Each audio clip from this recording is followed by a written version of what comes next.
Are you ready? 2 minutes left.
Left. 5, 4, 3, 2, 1. Ladies and gentlemen, may I have your attention, please? The show starts right here, right now. This is a message to all the haters out there. If you don't like what I do, but you watch everything I'm doing, you're still a fan. Trendsetter, whoa, league of my own, it don't get better.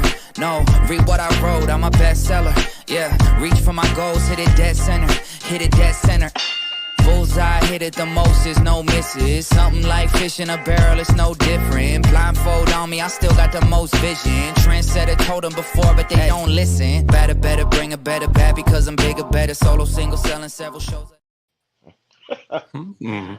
Yeah, ladies and gentlemen, boys and girls, welcome back to another episode of Hog HQ Live, brought to you by the Hog Talk Podcast. Once again, you know the motto. I see Jericho Clark and Brad Stanton is already in here. Tell a friend, and we are back again with another episode. That's not Nope. the button. That one. Where it is. There it is. There you go. Tell a friend and tell a friend. Y'all know how we do it. That's how we start the show off, man. So once again, thank you guys for joining us tonight. This gentleman right here, this is Adam.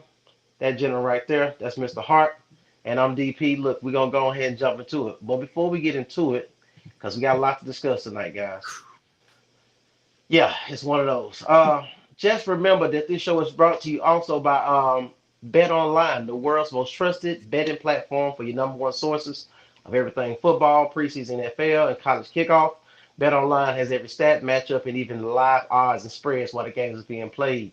You think you know your stuff? Get it on the winner circle for our $300,000 NFL survivor pool for the upcoming season. When this game is finished, head over to the online casino and get in on some blackjack, poker, or unwind one of our 150 slot games. Head over to the website today. Use promo code BELIEVE. How do you spell that? BLEAV. That's it. And get in on the action. Bet online. The game starts here. Now that we got that out the way. All right. Who is that? Derek. Derek said ugly. Ugly game. Yeah. No, I thought we were talking about you personally. Okay. No. Okay, gotcha. Yeah. A lot to discuss, Brad. You know it. All right. So we definitely gonna get into it. But first, let's get into this SEC roundup. And I got some little tidbits to add when we get into this roundup. And of course, we're gonna get into these Hogs tonight. All right, UGA versus Kentucky, 13-12. That was an ugly game. I went to my first Atlanta United match the other night. Had some suites. I was in the suite, behind the glass up top. Are you Sweet life. bougie? No. I just got connections. I know people. Connections matter. Hashtag connections matter. But anyway, I was watching the game while the game was being played on the field, and when I tell you that was an ugly situation, it brought a lot of attention to UGA to say this is going to be an interesting season. Looking at what they did. Now we've seen in past seasons where they had some games where they got caught up. They played down to their opponent. Sounds familiar, and didn't take them as seriously. But they squeaked out with the win with that one. Texas 56 over UTSA 70. I think they overtake number one tomorrow. Now, I'm gonna be honest with you, and this hurts my heart to say this. Texas is the real deal. I don't know who can really. The only matchup I look the rest of their schedule. The only matchup you really have is Georgia. I think that's in 3 weeks maybe. So of course Georgia, Kirby Smith, Smart to get those guys together. But I think that's gonna be the biggest matchup. Other than that, I think Texas can go all the way, and I hate to say that, but I'm just a football fan at the end of the day, and I just recognize what I see in front of my eyes. Alabama.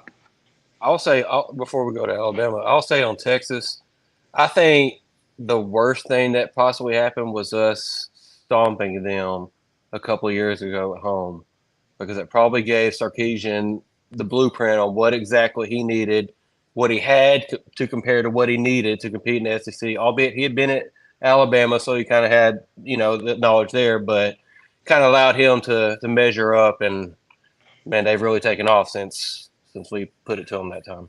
And let's be clear. We always know this is a popular hashtag. Sarkisian, being in Alabama, has taken the Bama Saban blueprint and implemented it in Texas, in Austin. Mm-hmm. So, and let's also remember, Quinn Ewers got hurt again, because this happens every year. And Arch Manning showed out when he got in the game. So if Ewers is out for a couple weeks, I don't see him ever giving up the throne. Manning, I mean, it's Manning time. Arch got that swag. He got that arm. He really has a chemistry with the players. So I see how those guys really dig each other. So it's going to be interesting to watch them. And like I said, I hate to be looking at Texas like that, but I'm just looking at football related. And those guys really got a squad. Bama went ahead to Camp Randall and went ahead and took care of business. Jalen Milroe, quietly putting together a nice season. He's letting those naysayers know. Let naysayers know. What the man say? I didn't think he was gonna say that. Yeah. Not what I thought. Right, exactly. So yeah, they definitely doing their thing. Once again, you got a 17-year-old, I think his name Ryan Williams, receiver. Yeah, who's supposed to be a senior in high school right now, who reclassified. Exactly. And when I tell you that young man balling, so it's going to be interesting to see what they look like. They don't have the usual running game thing. I think in the new system, Coach came from Washington. It's real pass heavy. So it gives Jalen Milroe an opportunity to show his elite skills in regards to reading defenses and spreading the ball around. So I like what I've seen with Bama. Ole Miss, continue to pour it on week after week. Look, Lane Kiffin got something to say. And I know it's Wake Forest. At the end of the day, this man has been consistent.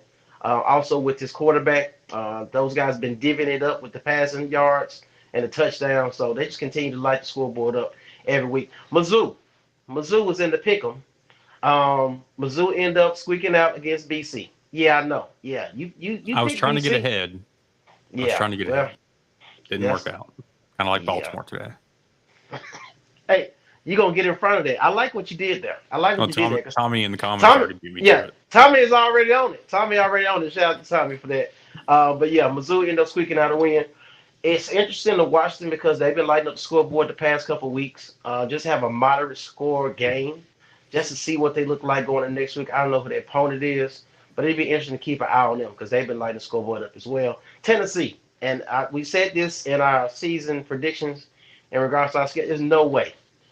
They light it up every week with Nico. So it was so. I think they had 30-some points in the first quarter. Yeah, it was, they were up 50-something to 0 or 60-something to 0 at halftime. Damn.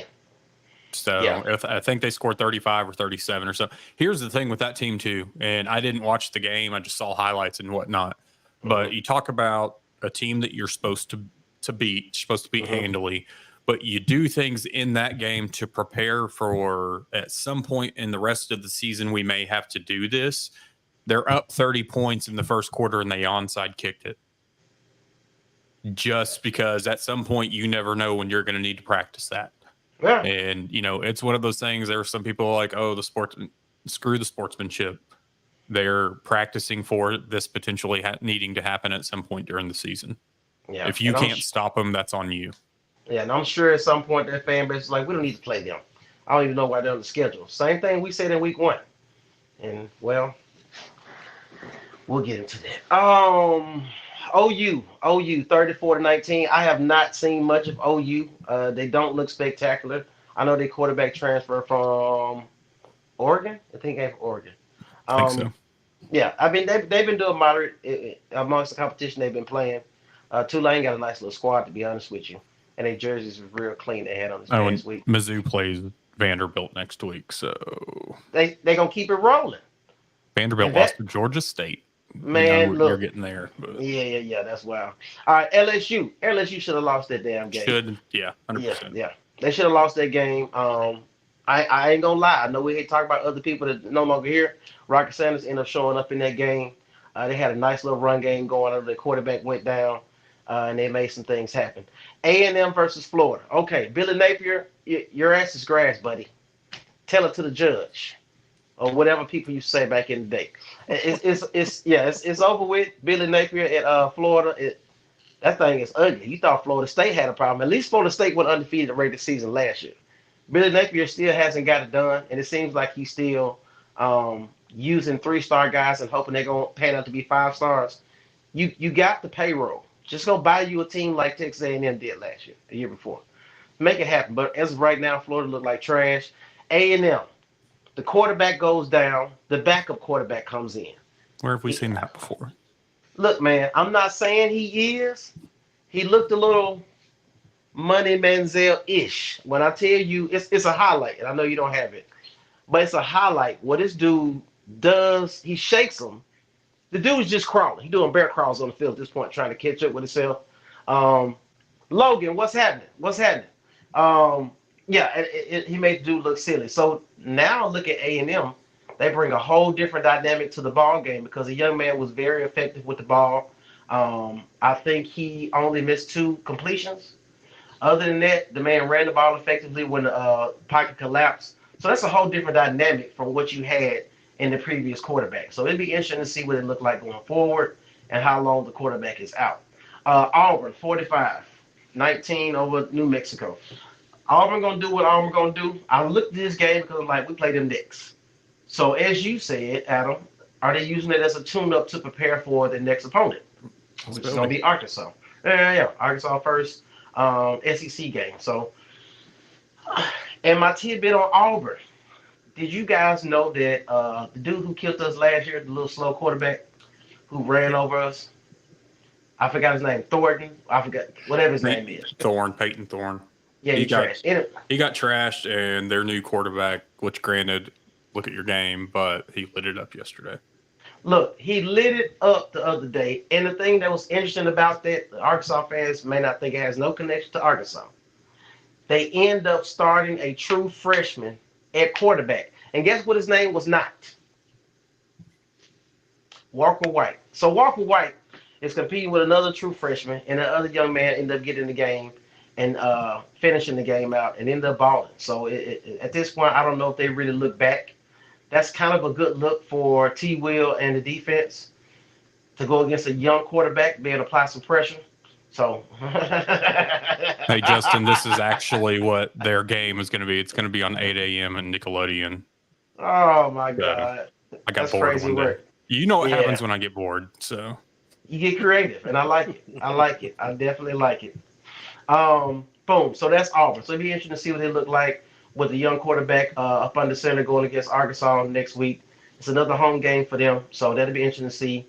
And our first SEC road test. So that'll be interesting to see what T. Will cooks up to go against the young man and apply pressure. Who is that? Who? Toledo and Moose State, Mississippi State? Hell no. Moose State, yeah. My take on that particular game. Toledo is actually UAB. And Mississippi State is like Arkansas. If you look at their last couple of games, they had some games where they blew out somebody. It was like, damn, they scored that many points. I didn't know it's going to be that powerful offensively. But then they play against a team you quote unquote supposed to beat, and then this is what you do at home. And I will also tell you, in watching that game, the offensive line looks like the Three Stooges. And I was like, who is the offensive line coach? And I thought about it.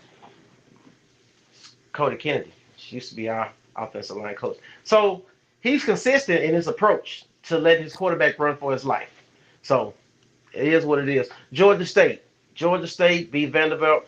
That was a nice little game. I'm going to give Vanderbilt some credit. I know we don't do more victories over here, but Vanderbilt is really hanging in there and really putting something together for the season.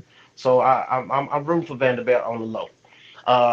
The city of Atlanta was jumping because you had the Braves played that night at home, the United played that night at home, and something else was going on in the city, but there was a lot going on. Either way, Georgia State bringing home the win versus Vanderbilt. So Vanderbilt ends up dropping one. So those are the scores for the week. You guys got any comments on those before I jump into these comments? Besides, I mean, you had some SEC play and whatnot, and I mean, Alabama handling Wisconsin. But in reality, you saw teams Auburn in New Mexico. You saw, let's see, even I'll use OU. I mean, OU still beat Tulane, Tennessee, dropping Kent State. Teams did what they were supposed to do in preparing to get ready for SEC play. Yeah. Unlike yesterday for Arkansas, Man, look, which we're about to get into. We definitely gonna get into that. Go into these comments real quick. Brad says, I'm irritated that Texas is the real deal, and we aren't at this point. I think we all agree with you on that one, Brad. Definitely makes sense. Tommy says Texas is number one in the new AP poll that came out today. Mark says Texas brass. Texas, basically, the Texas higher ups finally got the head coach out of their ass and over the arrogance. So basically, Arkansas needs to do the same. And we all know, I mean, Sarkisian had his issues, and for whatever's happened, whatever conversations happened, he's got it together. All right, let me give. So my guy is back, Jay Johnson. What's happening? I'm glad to have you back, sir. Been missing seeing your name on the screen. Gave your son a shout out, JJ Hollingsworth. We gave your son a shout out a couple weeks ago. We seen him play. So shout out to JJ for doing what he's been doing, man, and getting some reps in there and making an impact on the defensive line. Justin said, okay, we talked about that one. Will, are you guys worried at all about playing A-State next year? Can you imagine how devastating that loss will be? Hey, you know what, Will, to be honest with you, I'm definitely on board with what you're saying. I'm not against it. It's not too far-fetched. My question is, will we end up with the record that Adam says we will end up with? And if so, we'll have a whole different coach. So, it's okay. Here's the thing, too. Are we going to play the A-State team that shouldn't have beat UCA, or are we getting the A-State team that only lost by 10 to Michigan? Right. So, two totally different teams. Yeah. Auburn got revenge for losing against New Mexico State. Gotcha. All right, let's go ahead and get into this, man. Arkansas squeaking out a win, 10-point win against Alabama. Birmingham. What's his name? Trent Dilfer was the coach. Yeah. Former quarterback. Yeah, for the Bucks. Did he choke a dude in high school or something? Did he snatch up a player in high school or something? I don't know, but I feel like he has taken his fair share of TRT in the offseason. Absolutely. So, look, we're going to get right into this thing. And y'all know the game highlights are going to play while we talk, and we may pause it to stop out some or to point out some things. Early on in this, when we went down 10-0, I mean, I was just trying to, I was laughing a little bit, but it was kind of like that, here we go again, bullshit laugh. I didn't know what to think. Yeah. But, we talk about players being gas and depth and all that. When you're giving up 9 or 6, 7, 8 minute drives, your defense is going to be gassed. And that's what we saw yesterday. 7.5 minutes on the drive. Like, it's crazy not to be able to get the stop. And let me also say this part. I seen Coach Pitt talk about it in the post-game presser about Coach T. Will and his wife. She had her baby. So shout out to them, you know what I'm saying, for having a healthy baby coming to this world and the wife being healthy as well. Shout out to the family for that. But of course, with that being said, a lot of times Coach T. Will wasn't at practice. Now I feel like they have a staff to where because we have a co-defensive coordinator and Woodson. Mm-hmm. So I would think everything would go as normal, even if T. Will wasn't there. Um, Once again, I think this comes down to some of the play. I seen some fatigue, and I don't think it was physical fatigue. I think it was mental fatigue in some situations. Thinking about how the game started, looking at how the game started, I'm like, 7 minutes and 30 seconds for a drive is ridiculous to end up in the field goal. Then you turn right around. Jaquan Jackson, he's still on the grown damn man list. He's still on the grown damn man list. That dude right there is a real player. Like I said, he's an NFL running back. But once again, Taylor Green snaps the ball and already makes up his mind who he's going to without reading the defense pre-snap and throws an interception. And once again, I'm gonna talk about his feet. I'm gonna talk about it every week until it gets fixed. This guy is a 4-year player. Is he 4 years? He's a junior. He's a junior. So some of the mistakes that he's making, whether it's the accuracy issues, throwing behind players, throwing it high, this is stuff that should have been fixed when you came from Boise State. I think he threw 9 picks last year at Boise, and of course we all think if you're under by Petrino tutelage, some of these things are going to be fixed, they're going to be worked on, and you should progress as the weeks go. Being 6'6" and being a quarterback and going and making a decision to run, you're not going to juke anybody, sir. Just run the damn ball. Just run straight ahead wherever you're going because your body's still in the same spot, no matter how much you do this wiggle room. If they look at your midsection and look at your numbers, they're going to hit you. That's what football players learn in high school, right? So it's like, all that damn juking, you're going to get yourself hurt, sir. So it was just interesting to see that part of it. I do got to get a shout out this week. Can I give a shout out, guys? No. Yeah. So number 8. Somebody got number 8 watching the show. Somebody got number 8 watching the show. Damn, Johnson on defense. Hey man, I think he was a co-leader in tackles this week. Hey man. Now at some point, your boy Metcalf, who's a young stud, he likes snatching helmets. This dude is just grabbing up high. And he ended up taking off a dude's helmet and grabbed him by the shoulder, passing another play. He still got some work to do. He's young. I could definitely give him some grace, but he's definitely athletic and making plays. He just got to get more discipline in his scheme. That's all I got on him. But number 8, I think he's been watching the show. I think somebody is telling him that we is on his ass, and we expect more from him. And he did a good job this week as well and made some plays. So shout out to him for doing what he do. Braylon Russell, can you pause this, sir? Oh, no, I've got a special clip if we want to. Well, run a special clip because I think somebody on here got something to say about it. Matt, do you want to say it now or say it after? We can do it now since it's already here. I just want to shout out my cousin, Maddox Lassiter, the fullback. But I do want to critique him a little bit on his block. He's new to playing the fullback spot and stuff, but he just needs to fix up his approach on the block a little bit. He went too far across, and you'll see he needs to just keep his head across the guy's chest and drive him out the hole, or use his hands and get up under his shoulder pads and drive him back. He tried to cross him, and it looked like he was trying to drive him back towards the inside, like he was supposed to hook him. And if the defender's out of the way, you just take them the way they want to go and just get them out to create the hole. But he helped create the hole. I'm just trying to critique a little bit to help hopefully get him a little better. Yeah, there you go. Not being biased, even though it's your relative.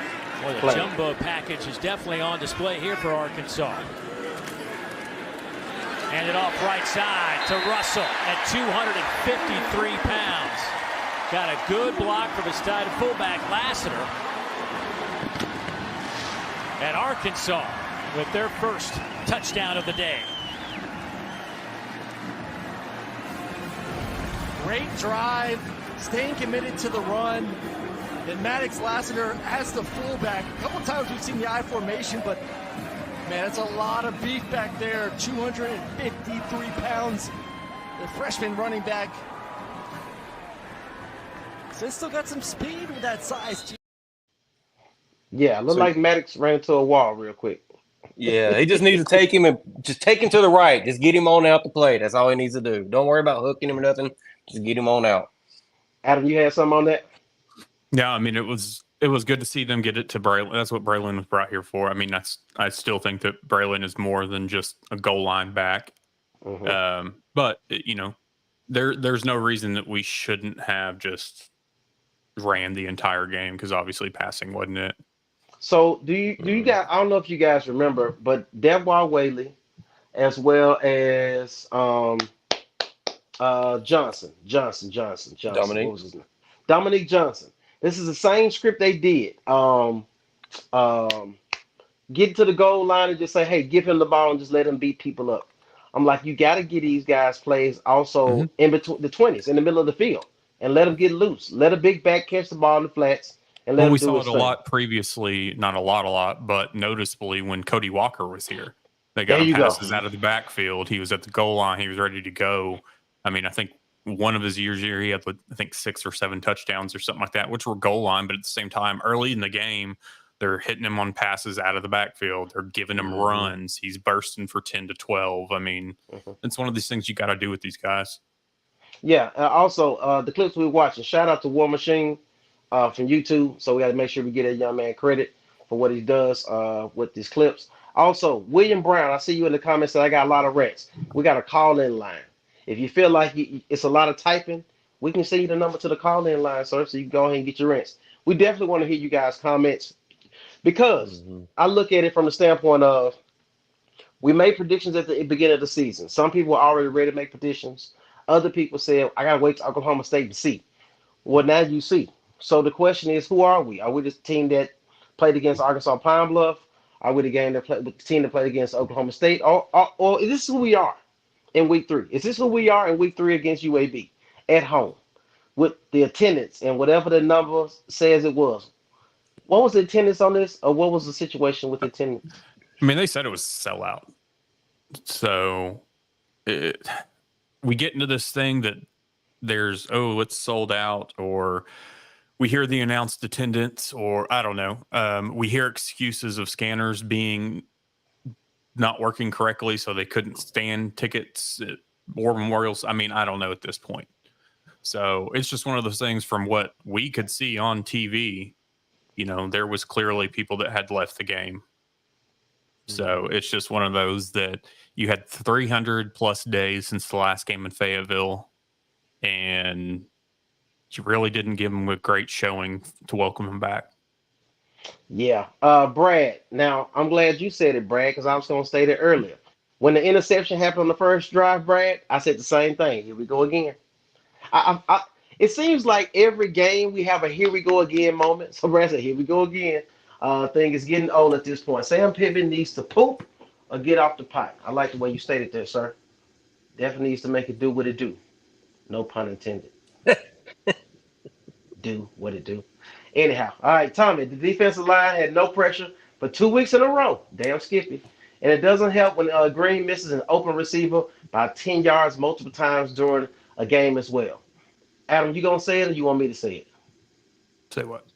Fuck it. Number 5, Andrew Broden. Tyrone Broden. Whatever his name is. It don't even matter what his name is at this point. I've never seen a wide receiver not named Kadarius Toney, and I know I said this on the previous show, not named Kadarius Toney drop so many passes. Dude, I'll say this. To be fair to an extent, I know we look at it from our fandom and we want these players to do well. And it looks, you never seen somebody that you work with and you be like, man, you okay? Like you got some stuff going on. Like I can see it on your face type thing. His body language just screamed that he wasn't in the game.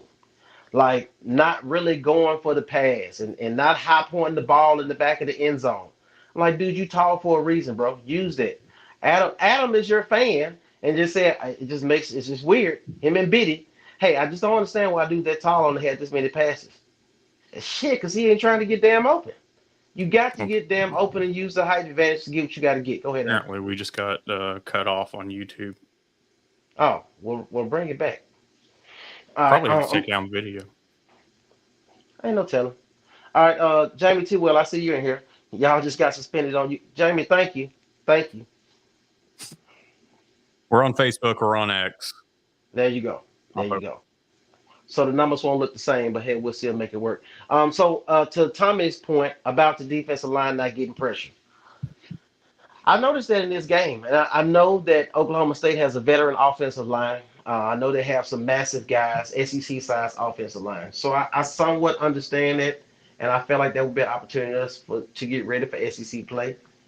But as you said, Tommy, this is week 2 in a row that we not getting pressure and just sacking guys on a regular basis and putting pressure on the quarterback to where he can throw ill-advised passes.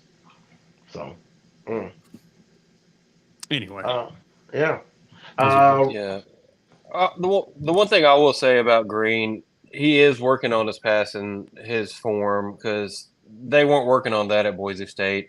He was more of a 3-quarter to sidearm type of passer, and Bobby's trying to get him to be more of an overarm passer. And learning that, I've went through that when I was younger playing baseball. I used to throw sidearm, and I had to go through learning to throw overhand, and it is a bit of an adjustment and learning your release point, because a lot of times you're going to release it a lot higher or throw balls a lot lower going overhand, as where when you throw it sidearm or 3-quarter, more likely it's just going to float a little longer. You're going to float your passes over them, but so it is an adjustment.